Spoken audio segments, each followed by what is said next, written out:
Good evening. I have 6:36. I'll call to order this meeting of the Columbus Common Council for Tuesday, July 17th, 2018. Pat, when you're ready, could you please take a roll call for us? Hendrickson. Here. Millar. Here. Reed. Here. Tylen. Here. Tome. Here. Traxler. Here. All present. Thank you. If able, please stand for the Pledge of Allegiance. I pledge allegiance to the flag of the United States of America and to the republic for which it stands, one nation, under God, indivisible, with liberty and justice for all.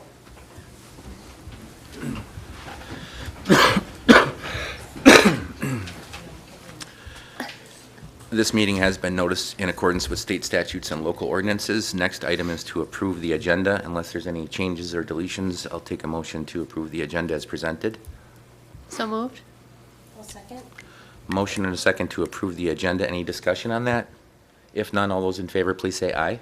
Aye. Any opposed? Agenda is approved. Correspondence and communications, I don't think we had anybody signed up back there, but Davis Clark from the DPW is here to deliver an urgent message to the public.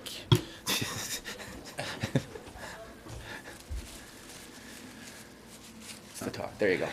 I don't know if it's quite an urgent message, but my hope is to fend off some phone calls that we're going to be getting.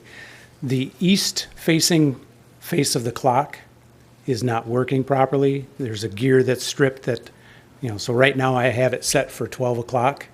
It's going to be that way until I can take that mechanism apart and get a new gear. And if you're directionally challenged, that's the Dickinson Road side. So 3 of the faces are going to be correct, and 1 will be correct twice a day.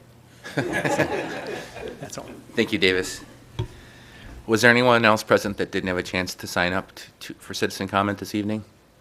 Seeing none, we'll move on to the consent agenda then. Tonight we have 8 items. Minutes from city meetings, including the June treasurer's report. Unless there's any questions or desire to separate anything on the consent agenda, I'll take a motion to approve the consent agenda. I'll make a motion to approve the consent agenda. I'll second. Have a motion and a second to approve the consent agenda as presented. Any discussion on that? If none, all those in favor, please say aye. Aye. Any opposed? Thank you. No unfinished business this evening, so on to new business number 1, which is consider and take action on a task order with Rupert Milkie for construction review services for the Hall Road construction project. If you recall, at the committee of the whole discussion, Rupert Milkie was the winning bid, I guess, for the RFQ for that project, and we had discussion that reflected converting that information into a traditional task order that we would normally get from Rupert Milkie. That is in your packet. Is there any questions on this? It is for the same amount that the winning bid was for as well. It's just a different format. $36,920. Unless there's any questions, I'll entertain any motions from the council. I'll make a motion to take action on the task order with Rupert Milkie for construction review services for the Hall Road construction project. I'll second.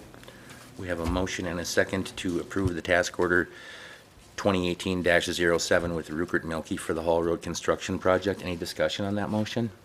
If none, could we please take a roll call, Pat? Hendrickson. Aye. Millar. Aye. Reed. Aye. Tylen. Aye. Traxler. Aye. Unanimous.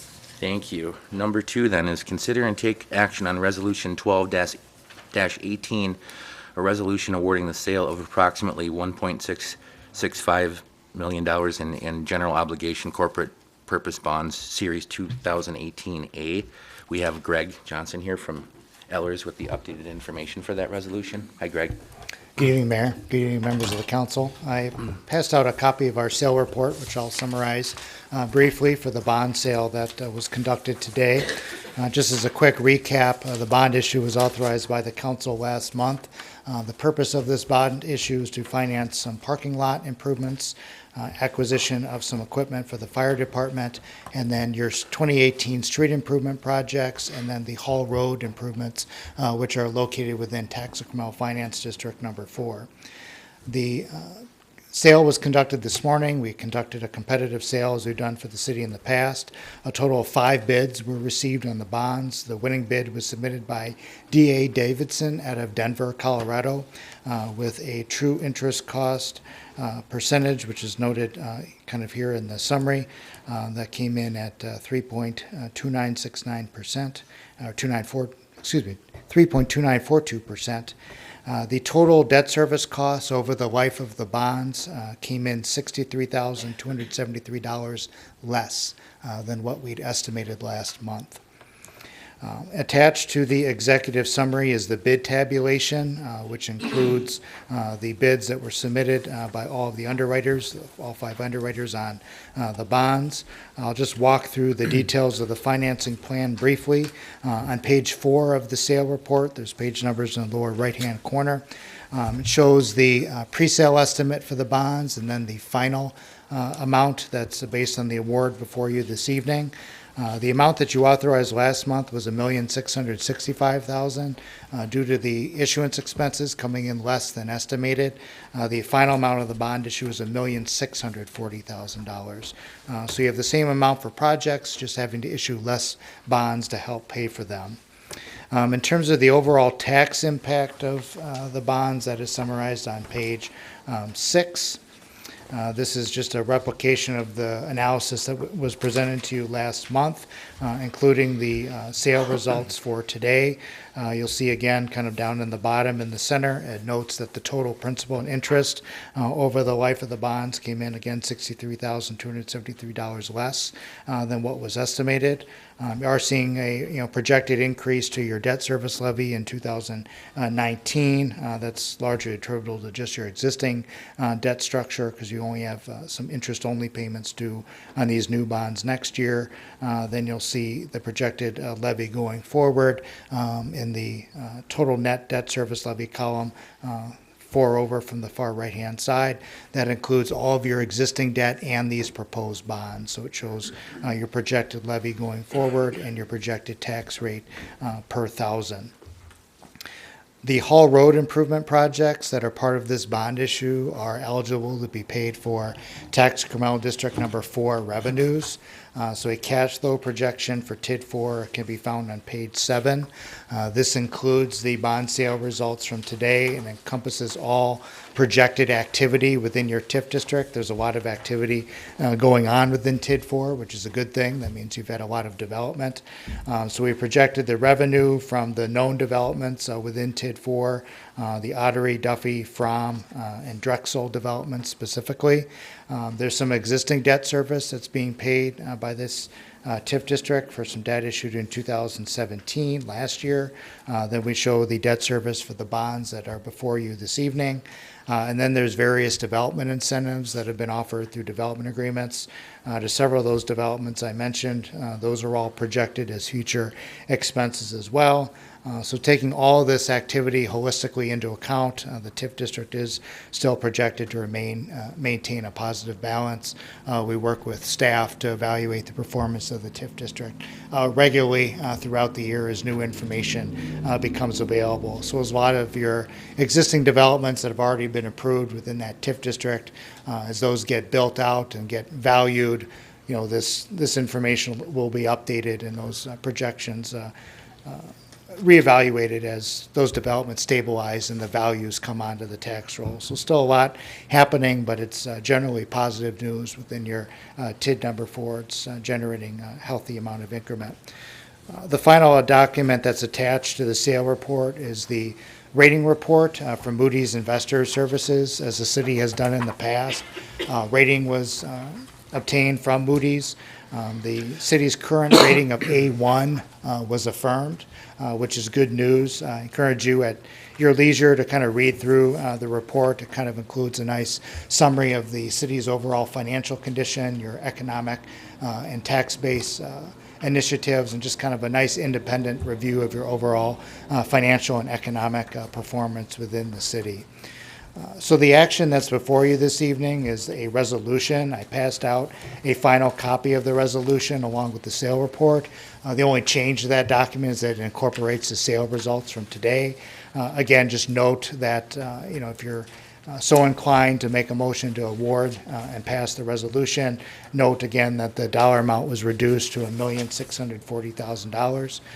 If that's your pleasure and you award the sale, I do have a bid form that'll be signed by the mayor and attested by staff, which is just evidence that you've taken affirmative action on the bond sale tonight. So with that, I'm happy to answer any questions on the bond sale or the financial analysis. Any questions from council? I see none. Thank you, Greg. You're welcome. All right, if there are no questions, then I'll entertain a motion to approve Resolution 12-18, which would be a resolution to borrow $1,640,000 of general obligation corporate purpose bond series 2018A. So moved. Second. Have a motion and a second to approve Resolution 12-18. Any discussion on that? If none, could we please take a roll call, Pat? Millar. Aye. Reed. Tylen. Aye. Traxler. Aye. Hendrickson. Aye. Unanimous. Thank you. Thank you, Greg. Sure.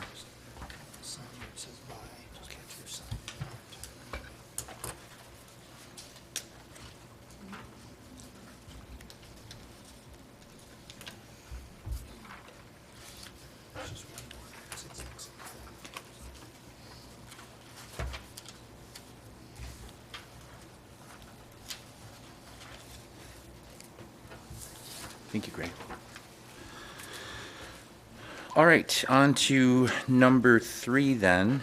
We have review or consider and take action on appointment of election clerks for the term of July 1st, 2018 to December 31st, 2019. There should be a list in your packet.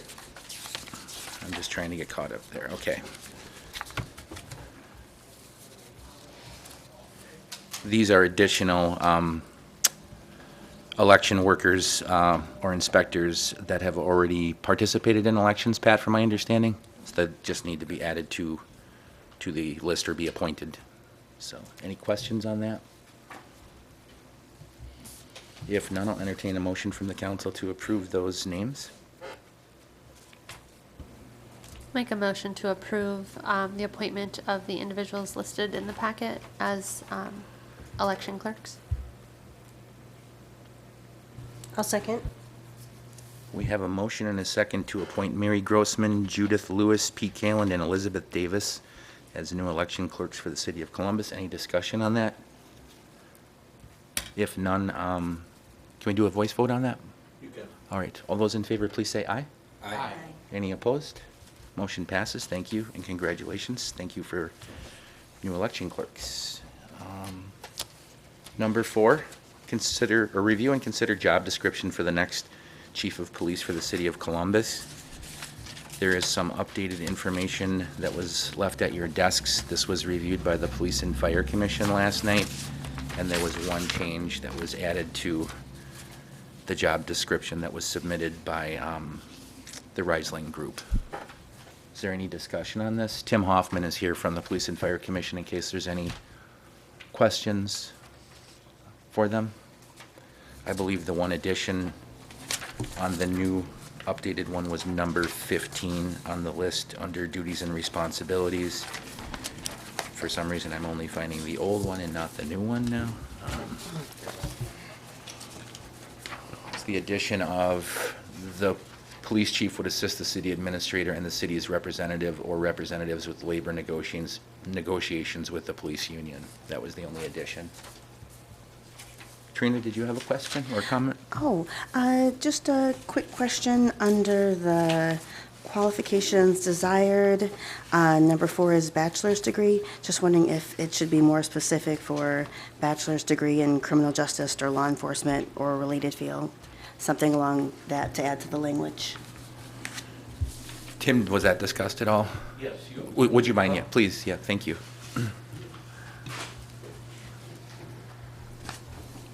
It's on. Oh, there we go. Usually I don't need a microphone. The one reason we wanted to leave it in the preferred, or I mean desired, but not preferred, you'll have, it's not a requirement, but it would be a nice thing if they had that. Here's the dilemma for there. The gentleman that's proposing, along with the company, our hiring of the new chief, is not a college graduate, and yet he's been a chief of police. And we talked to him about it, and he said, you know, here's one thing. You might find a real young person with a great college degree, but you might also have a 20-year veteran of a police department that is somebody that just, you know, the kind of person where he walks into the room, you talk to him, you say immediately, I like the guy, he'll be good. We did not want to leave that out, but yes, if he had a 4-year degree, that would be great. And there again, would you want a 4-year degree in just law enforcement? Would any 4-year degree, any BABS in political science or literature or whatever, they're all preferred because the person is knowledgeable. But I think in our case, we're looking for the right fit for Columbus, and that would be a nice thing, but not a preferred or not a required thing. And I hope it was easier having the discussion last night than to explain it to you. And then the other thing we discussed is that your new item, number 15, where the chief will assist, but that is the end of it. He will offer or answers to questions you might have about specific police requirements and administration duties, but as far as that goes, it's still going to be left up to others. Any other questions while Tim is up? No? Andy, go I ahead. just, one of the requirements is to live within 15 miles of the city within 12 months of being hired. Was there any discussion of having them live closer to the city? No, somebody had even suggested going out to 30 miles.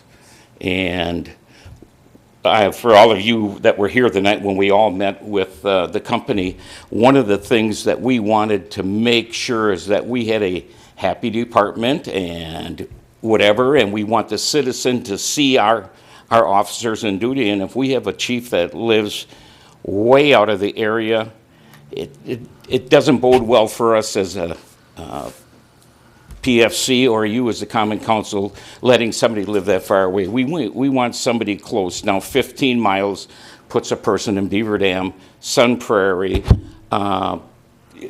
basically the closer communities. Preferred in my mind, yes, I would rather have them living in our community, but there again, it's another one of those things where you might, by having that qualification, eliminate a really good prospect from being on your police department. So that's what our thinking was. Okay, thank you. Yeah. Any other questions while Tim is up? Thanks, Tim. Thanks. Paul, did you have a chance to look this over? Did you have any concerns whatsoever? Very briefly, no. Okay. Thank you. Please and thank you. All right, unless there are further questions, then I'll entertain any motion from the council. Salary range. I know that's not on the agenda, but do we want to enter something into this motion to kind of give guidance? When I spoke with Larry yesterday, I thought that the Police and Fire Commission was looking for some direction, I guess, and I think your suggestion was maybe depending on qualifications at this point, to give them as much flexibility as needed while they're going through candidates, instead of, you know.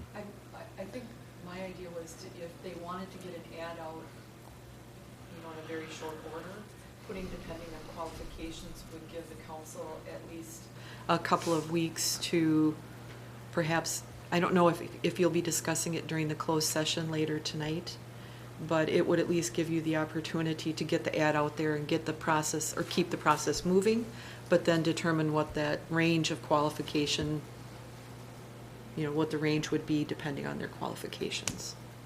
Regan? Yeah, I think we had enough discussion at the last meeting to make me feel like there's more discussion to be had on that, and so I think that's a good idea.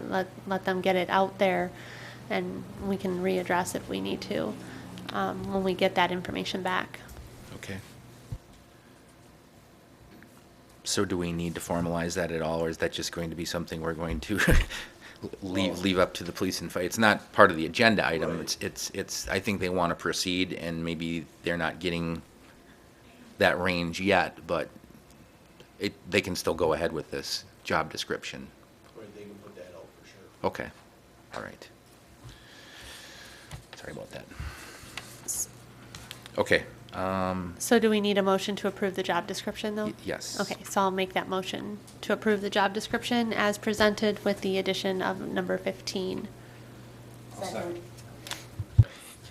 We have a motion in 2 seconds to approve the job description submitted from the Police and Fire Commission for the next chief of police. Any further discussion on that?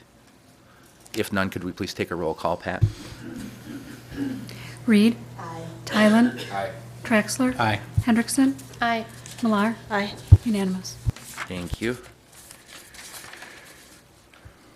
On to number 5, consider and take action on applications for operator's license for July 1st, 2018 to June 30th, 2020. We have an updated list that was left at our desks. There are 4 additional. The names are Lupita Avila, Ashley Gunther, Kaylee Gunther, Regina Elliott, Jenny Olson, Thomas Lee Gayweiler, Jonathan Randall. You didn't get the updated one? Okay. And these are all recommended for approval. There's no additional notes on there, from my understanding. Okay. Unless there's any additional questions, or do you want me to pass this down? I just wanted to check. Okay. The dates from July 1st, 17 to June 30th of 19, is that Oh, accurate? okay. Let's see, did that change from one list to the other? And then in here, it's July 1st to June 30th of 20. I just Okay. want to make sure we're There's making a- the right motion. Okay, 18 to 20. okay. All right, I'll make a motion to approve the operator's licenses for July 1st, 2018 to June 30th of 2020 for the names Mayor Tome listed. Okay. I'll second. Okay, we have a motion and a second to approve the operator's licenses for the names as read, and for the term read. Any additional discussion? If none, all those in favor, please say aye. Aye. Any opposed? Operator's licenses are approved. Thank you. Next, item number 6, consider and take action on claims in the amount of $260,284.65. Any discussion on the claims or any questions on the claims? If there are none, I will entertain a motion to approve the claims in the amount as read. I'll make a motion to approve the claims as read. Second? We have a motion and a second to approve the city claims in the amount of $260,284.65. Any discussion on that? If none, can we please take a roll call, Pat? Tylen. Traxler. Aye. Hendrickson. Aye. Millar. Reed. Unanimous. Thank you. On to report of city officers. I did not have time to prepare a report for this evening. Kim, did you have anything you wanted to pitch in? Anybody up here have anything to say? Okay, Jason? I would just like to thank Troop 99 of Columbus and our Department of Public Works for help cleaning up the park on July 5th, the morning of July 5th. I know the scouts took like 4 hours to clean up the park, and I spent 2 of them helping them. It was pretty filthy. So. Great, thank you. Trina? I had the opportunity to check out the library's Root for Columbus Garden Walk this past Sunday. And it was a lovely event.